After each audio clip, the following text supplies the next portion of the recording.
बहुत समय पहले एक छोटे से गांव में जन्मी थी शबरी।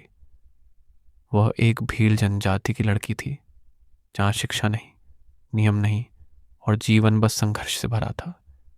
लेकिन शबरी का दिल दुनिया से अलग था। उसे हिंसा से नफरत थी। उसे किसी का दर्द सहन नहीं होता था।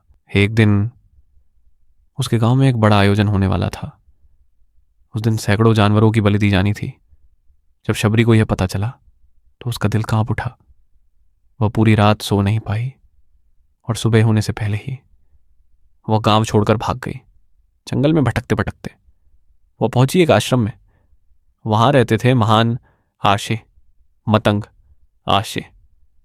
शबरी ने उनके चरणों में गिरकर कहा, मुझे अपने पास रख लीजिए, मैं सेवा करना चाहती हूं। अर्शी ने उसकी सच्चाई देखी और उसे आश्रम में रहने की अनुमति दे दी। अब शबरी का जीवन बदल चुका था। वह रोज सुबह उठती, आश्रम साफ करती, अर्शियों के लिए पानी लाती और सेवा में लगी रहती। वह पढ़ी लिखी नहीं थी, उसे मंत्र नहीं आते थे, लेकिन उसके पास था एक सच्चा दिल। समय बीतता गया और एक दिन मतंगशी ने शरीर त्यागने का समय आ गया।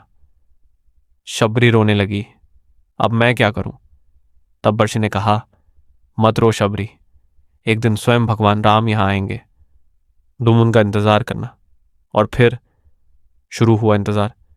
एक दिन, 2 दिन, 1 साल, 2 साल, लेकिन शबरी का विश्वास कभी नहीं टूटा। वह रोज सुबह उठती और रास्ता साफ करती। कहीं भगवान आए तो उन्हें कांटे न चुभे।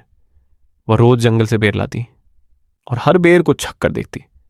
मीठा होता तो रखती, कड़वा होता तो फेंक देती। लोग कहते, पागल हो गई है शबरी, लेकिन शबरी बस मुस्कुराती। और एक दिन वह क्षण आ ही गया। जंगल के रास्ते 2 दिव्य पुरुष चलकर आ रहे थे। वह थे भगवान राम और उनके साथ थे लक्ष्मण।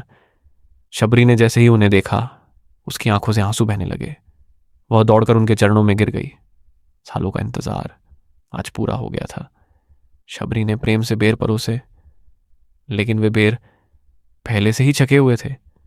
लक्ष्मण जी ने सोचा, ये कैसे फल है? लेकिन भगवान राम मुस्कुराए। उन्होंने एक एक बेर खाया और बोले, इतना मीठा फल मैंने कभी नहीं खाया। क्योंकि भगवान को फल का स्वाद नहीं, भक्ति का भाव चाहिए। शबरी के प्रेम ने उन बेरों को अमृत बना दिया। रामनवमी हमें यही सिखाती है कि भगवान को पाने के लिए ना धन चाहिए, ना शक्ति चाहिए, तो बस सच्चा दिल और अटूट विश्वास। अगर आपकी भक्ति सच्ची है तो भगवान जरूर आपके जीवन में आएंगे। वीडियो अच्छा लगा हो तो लाइक शेयर करो। जय श्री राम।